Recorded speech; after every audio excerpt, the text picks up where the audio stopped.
nahmaduhu wa nasta'inuhu wa nastaghfiruh wa na'udzu billahi min syururi anfusina min sayyiati a'malina. Asyhadu an la ilaha illallah wahdahu la syarikalah wa asyhadu anna Muhammadan abduhu wa rasuluh sallallahu wasallam alaihi wa ala alihi wa sahbihi wa man tabi'ahum bi ihsan amma ba'd. Yan gedean yan, ngap. Hadis nomor 1745 dari Abdullah bin Umar, Rasul sallallahu alaihi wasallam di masa akhir hidupnya setelah sholat Isya lalu berdiri dan bersabda, apakah kalian memperhatikan malam ini? Sungguh setelah 100 tahun tidak akan ada orang yang masih hidup hari ini, seorang pun dia masih hidup nanti sesudah 100 tahun. Kata para ulama, para sahabat yang meriwayatkan hadis ini, yang dimaksud bahwa generasi sahabat akan berakhir sesudah lewat 100 tahun. Dan sahabat yang terakhir wafat itu adalah sahabat Anas bin Malik yang memang usianya saat itu sekitar 120 tahun. 20 tahun ketika Nabi wafat, Anas bin Malik itu 20 tahun usianya. Jadi pas sekitar 100 tahun berakhir tuh generasi sahabat. Kemudian sebagai penutup dari bab sahabat, hadis berikutnya dari Abu Hurairah radhiyallahu anhu qala Rasulullah sallallahu alaihi wasallam, la tasubbu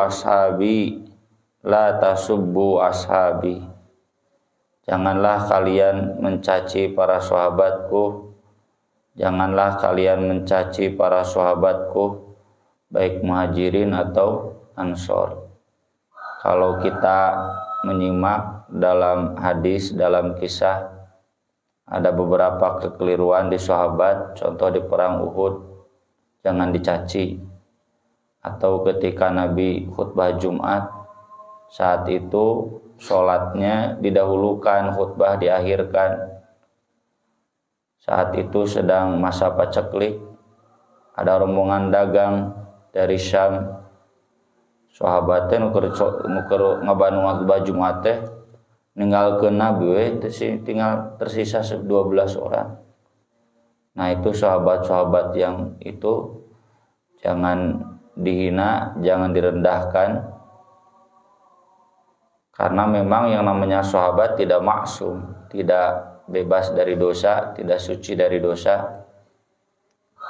Hanya dijamin bahwa para sahabat itu tidak mungkin mereka berbohong, mendustakan agama, kemudian mereka melakukan sengaja penyimpangan agama, dan kalaupun mereka salah, mereka segera bertobat. Walladzi nafsi biyadihi, demi Allah, lau anna ahadakum anfaqa mithla Uhudin dhahaban, seandainya salah seorang di antara kalian menginfakkan emas sebesar gunung Uhud, wah iya sabaraha triliun, cukup meureun yang mayar hutang Indonesia 8.000 triliun. Seandainya kita melunasi utang negara Indonesia ku urang sorangan, ma'adraka muddahadihim wala nasifahu, tidak akan mampu menyamai satu mud satu siu pahala mereka, bahkan setengahnya pun tidak. Dengan mereka siap beriman di tengah-tengah gurun pasir, belum zamannya medsos seperti sekarang, jadi belum bisa studi banding, tidak bisa searching di Google itu benar atau tidak. Kalau sekarang kan mudah searching di Google, Dulu belum zamannya, terus jauh dari peradaban, hidup susah. Tapi mereka siap beriman meski ditindas, meski disiksa. Kita beriman tidak disiksa.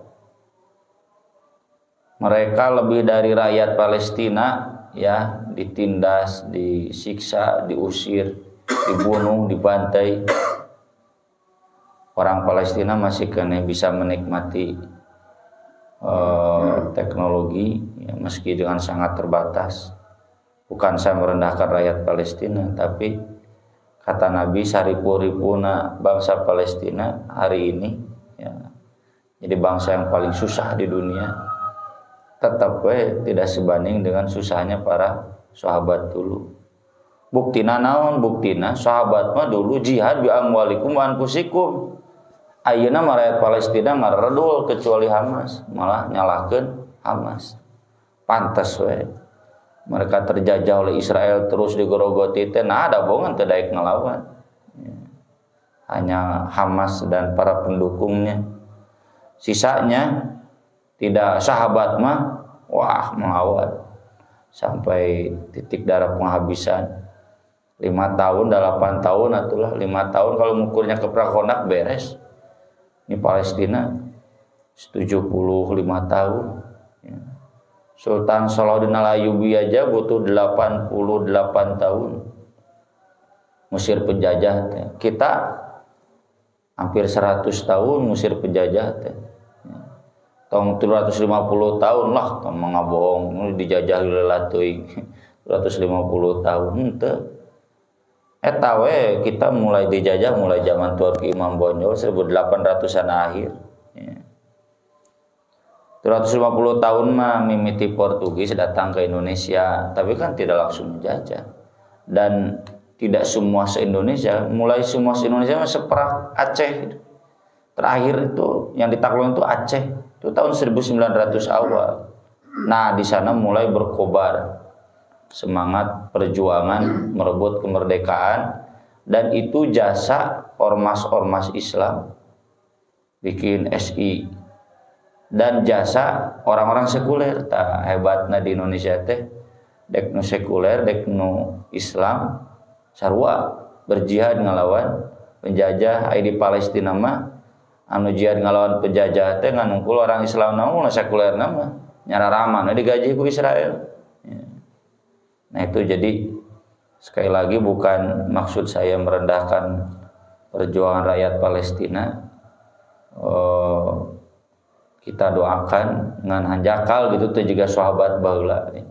Sahabat itu sampai titik darah penghabisan semuanya berjuang can meunang tuluy mata 5 tahun beres. Ya, sampai perang Konak kalau ngukur sampai Fatu Makkah 8 tahun. Teu hese gitu. Di antara hari ini yang sering mencela sahabat adalah Syiah. Ya. Syiah itu Abu Bakar, Umar, Aisyah, semuanya dilaknat di dalam kunut setiap sholatnya. Ayat kunut unggal sholatnya. Ngalanat Abu Bakar, Umar, Aisyah, Hafsah, dan semua sahabat. Kenapa semua sahabat dilaknat? Karena menurut Syiah mereka sudah bersepakat untuk tidak memberikan kekhalifahan kepada Ali. Yang kedua, mereka sudah bersepakat untuk menetapkan Muawiyah dan keturunannya sebagai khalifah, padahal Muawiyah teh musuh gerot Ali sampai Ali wafat. Seharusnya sesudah itu diserahkan ke Hasan. Hasan memang, tapi kan Hasan kemudian mengalah, dikasihkan ke Muawiyah. Nah, sesudah Muawiyah itu harusnya dikasihkan lagi keturunan Hasan Husain. Tapi ini malah ke keturunan Muawiyah, dan cenah para sahabat saat itu setuju. Padahal sahabat setuju bagian dari ajaran sunnah. Dalam ajaran sunnah kita tidak boleh berontak ke pemimpin yang sah-sah we pemimpinna selama dia muslim. Ya, jika orang ka Jokowi pandolim Jokowi itu ya, tapi nyawa ya nawe da presiden urang, kita harus tunduk taat kepada beliau, ikut semua aturan-aturan yang pemerintah buat. Itu yang disebut Ahlus Sunnah wal Jamaah, tapal wal jamaah. Maka dari itu ku Syiah mah dihina kabeh sahabatnya kecuali Ali, Miqdad, Ammar bin Yasir, Abu Dzar Al-Ghifari, dan Syiahnya, Syiah teh kelompoknya. Jika Persis itu Syiah secara bahasa. Disebut Syiah teh karena kelompok yang berpihak kepada Ali. Sisanya kafir, cenah dihina. Termasuk yang sering menghina itu Khawarij. Khawarij itu menjadi orang mah anu teroris ya. Karena mereka berani menghina para sahabat termasuk kita, bahkan menghalalkan darah kita gara-gara orang yang NKRI. Dan mereka kemudian merujuk kepada sahabat. Sahabat juga dulu begini salah gitu. Sahabat juga dulu perang, cenah Aisyah Muawiyah, Aisyah Ali Muawiyah, wah perang. Abdullah bin Zubair dengan Abdul Malik bin Marwan. Nah, itu sok diungkit-ungkit kok mereka salah ya, bahwa mereka ada kekeliruan, namanya juga manusia. Tapi baik Ali dan Muawiyah milih damai, Aisyah ke Ali milih mengalah, dan memang salah Aisyah. Berikutnya tentang Uwais Al-Qarani, orang Qarani dari tabi'in dan keutamaannya. Hadisnya disampaikan oleh Umar bin Khattab, saya mendengar radhiyallahu an, saya mendengar Rasulullah sallallahu alaihi wasallam pernah bersabda, inna khairat tabi'in rajulun yuqalu lahu Uwaisun. Ini ketika Nabi hidup tentu belum ada ngaranna tabi'in. Sesungguhnya sebaik-baiknya tabi'in adalah seseorang yang dipanggilnya Uwais.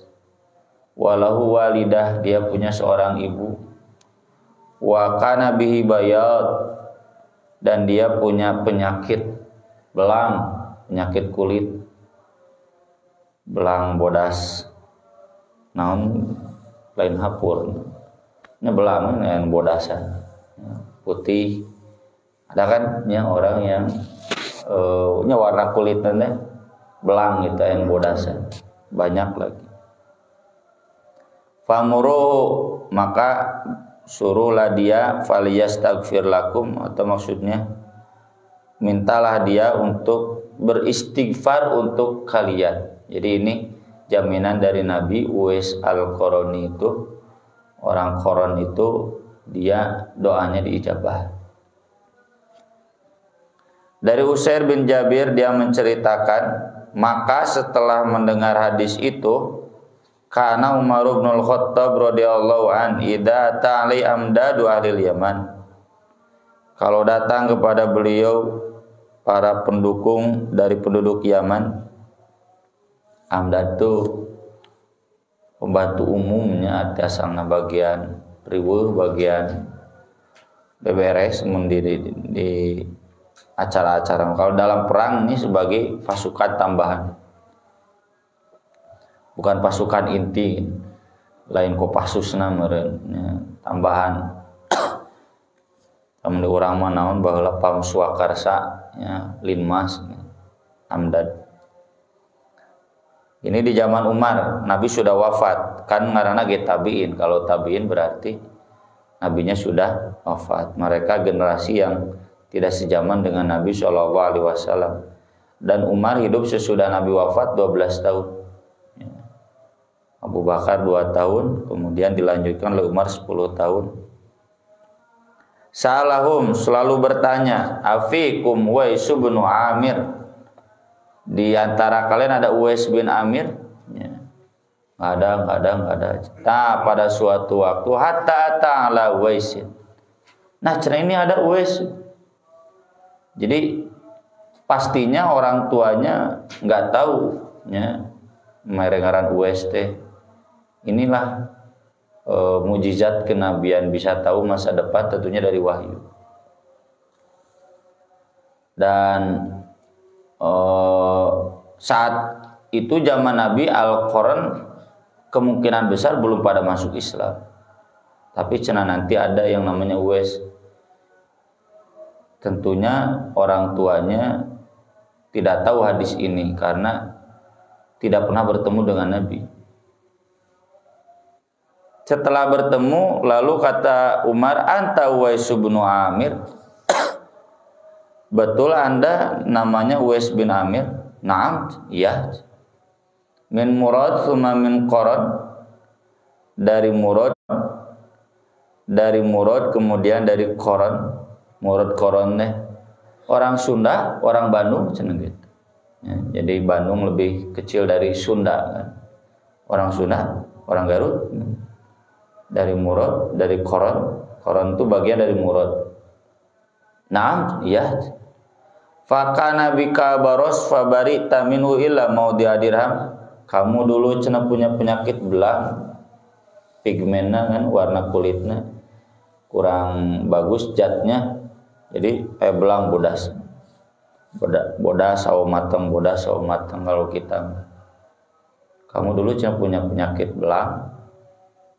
Fabarita lalu sembuh kecuali sebesar dirham, sebesar koin tersisa. Naam, iya. Laka walidah, Anda punya ibu? Iya. Saya mendengar Rasulullah SAW dulu bersabda, Ya'ti alaikum Uwais bin Amir ma'amda di ahli Yaman min Murad thumma min Qaran kana bihi baros fa bari'a minhu ila maudhi'a dirhamin lahu walidatun wa biha barrun. Jadi yang ditanyakan oleh Umar tadi itu yang disabdakan nanti akan ada orang namanya Uwais bin Amir yang bersama pasukan pembantu dari Yaman, orang Murad, orang Qaran. Dia dulu pernah punya penyakit belang lalu disembuhkan oleh Allah kecuali sebesar koin. Dia punya seorang ibu dan sangat berbakti kepada ibunya. Lau aqsama 'ala Allah la barau, kalau dia berdoa kepada Allah pasti dia diijabah doanya. Fa in istata'ta an yastaghfir laka faf'al. Kalau kamu sempat memohon ampun, meminta istighfar kepada dia, minta saja diistighfarkan oleh dia. Lalu kata Umar, fastaghfirli fastaghfarolahu. Kalau kata Umar, tolong istighfarkan untuk saya. Nah jangan teku dua tuhnya, da Umar mau pasti ke surga. Maka Uwais pun memohonkan istighfar untuk Umar. Allahumma gfir lahu warhamhu. Faqala lahu Umar, lalu kata Umar, aina turid? Kamu sekarang mau kemana? Al-Kufah, saya mau ke Kufah. Ala aktubu laka ila amiliha, mau saya kirim surat khusus kepada gubernur di Kufah? La, aku nufi ghubara'in nas ahabbu ilayya. Saya lebih senang bersama rakyat kecil, tidak dekat dengan para pejabat. Ghubara'in nas teh, gubaro teh kekebul ya. Wong cilik, namun bahasa Jokowi mah enggak. Saya senang dengan wong cilik saja. Enggak usah dikenal-kenalkan dengan pejabat, nggak usah dapat fasilitas khusus. Falamma kana minal amil muqbil, lalu tahun depannya ada seorang yang berhaji, haja rajulun min asyrafihim, dari tokoh Qaran ya, tokoh dari Yaman, fawafaqa Umar, lalu kebetulan bertemu dengan Umar. Fasa'alahu an Uwaisin, lalu Umar bertanya ke tokoh dari Qaran itu, Uwais masih ada, sehat? Taraktuhu rathal bait qalilal mata. Saya meninggalkan Yaman haji, untuk haji. Saat itu Uwais rumahnya Rotha itu jelek ya, Rotha itu mengkhawatirkan. Qalilal mata, barang-barangnya juga sedikit ya, tidak banyak.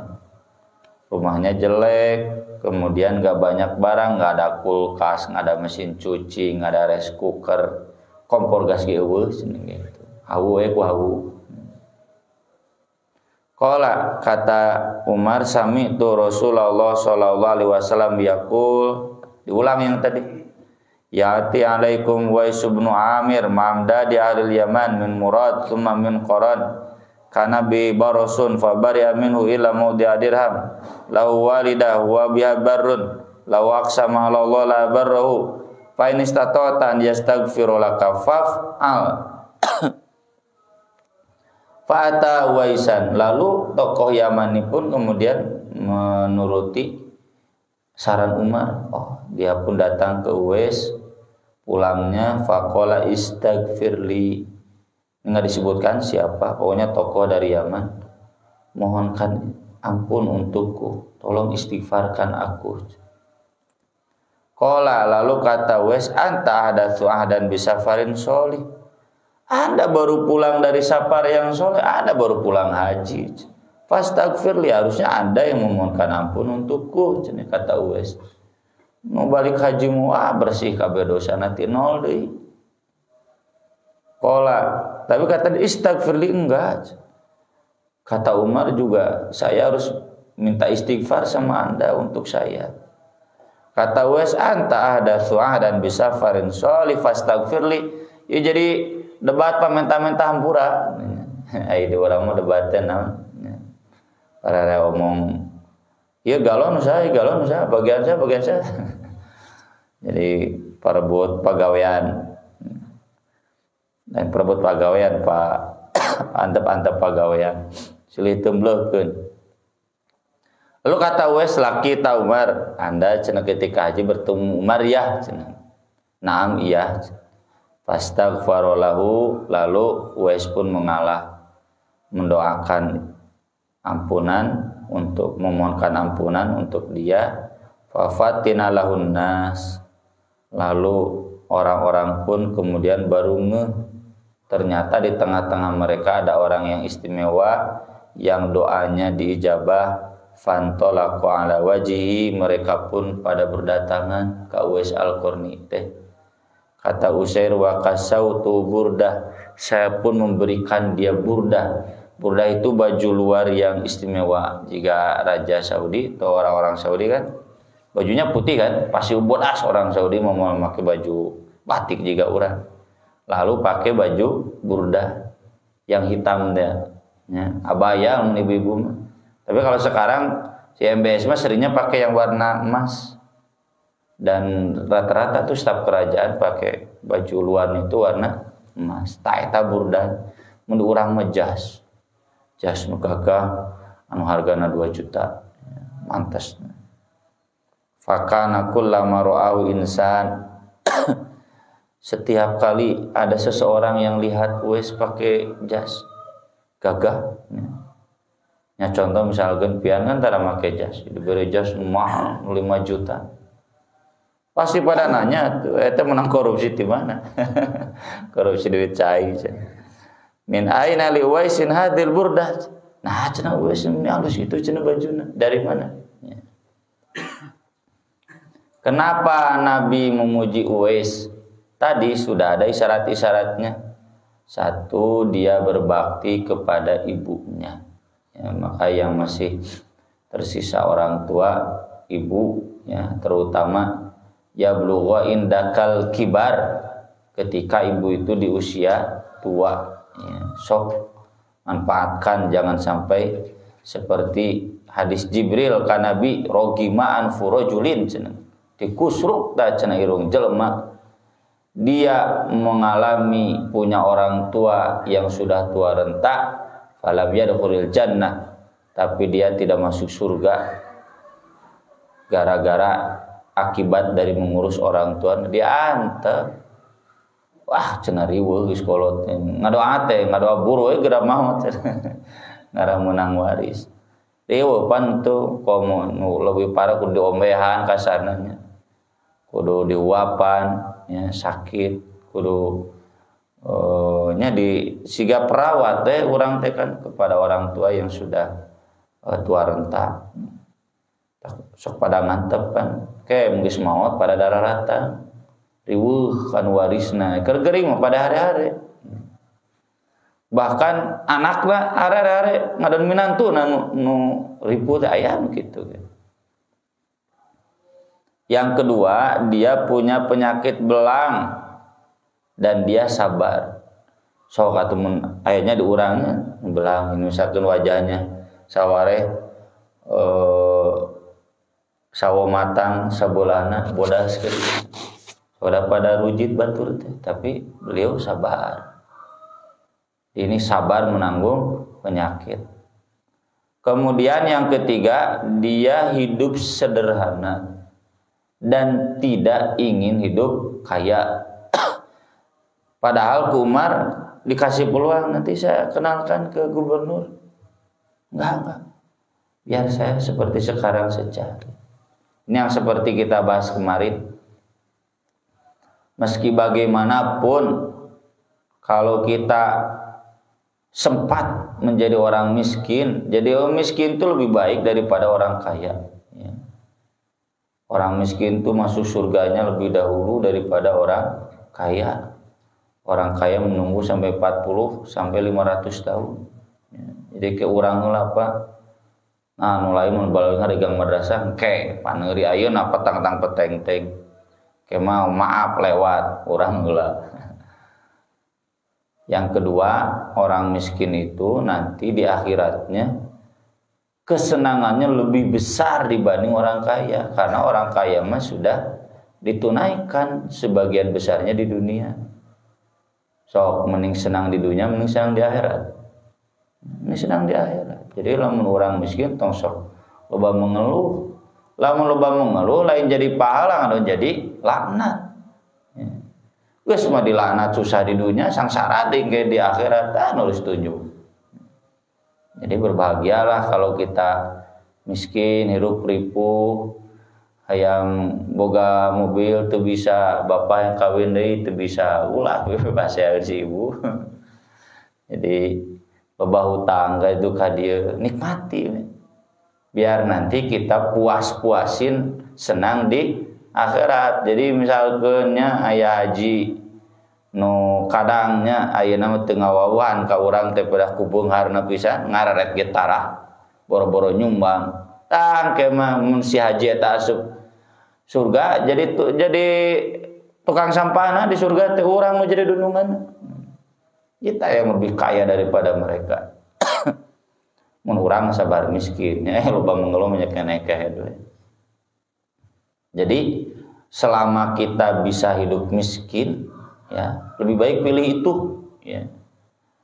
Dan itulah sebabnya Nabi SAW miskin dalam kekayaannya. Ya. Beunghar Nabi teh matak disebut paling dermawan teh kan. Rumah beliau 9 karena istrinya 9. Tapi rumahnya sederhana saja. Meski mampu Nabi nyeun istana, henteu. Biasa we. Kalaupun ada uang lebih daripada nyeun istana, iman nambahan imah, wah kontrakan lebih 50. Ya, bari nu sarean mangger hiji.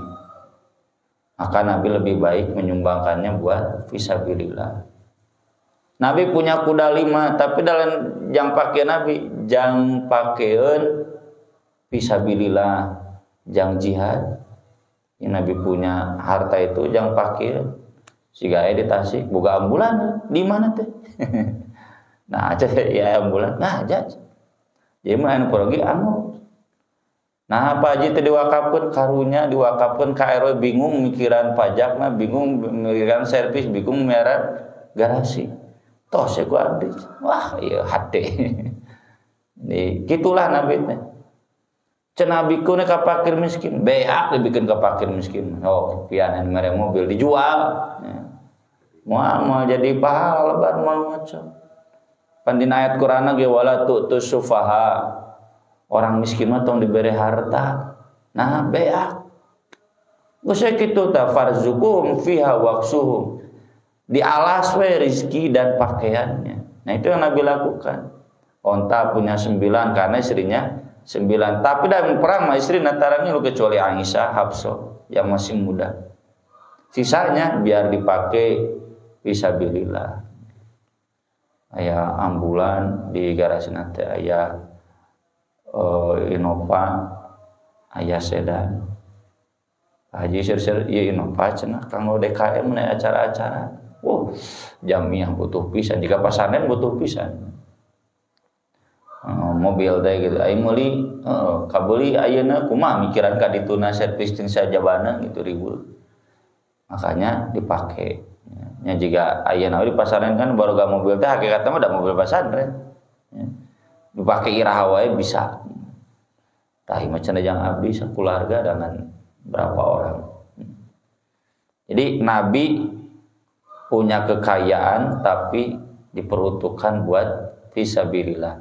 Nabi punya kebon tapi ku Nabi ngahaja teu dijual teu diwakafkeun kata Nabi. Sok tah fakir miskin urus. Kayak aya panen menta satengahna. Nabi punya ternak-ternaknya dikasihkan ke Muhammad, pek urus, pek yang didinya. Yang saya mah segini 100, sisanya sok we. Nabi kajian 200, 300 itu buat peternak-peternak.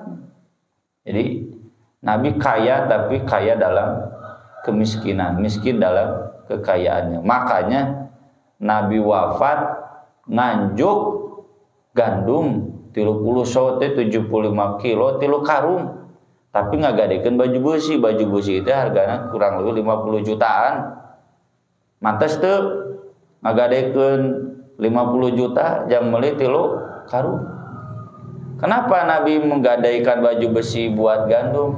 Ya karena Nabi habis. Kamana habis? Nah Nabi teu gawe tapan disumbangkeun.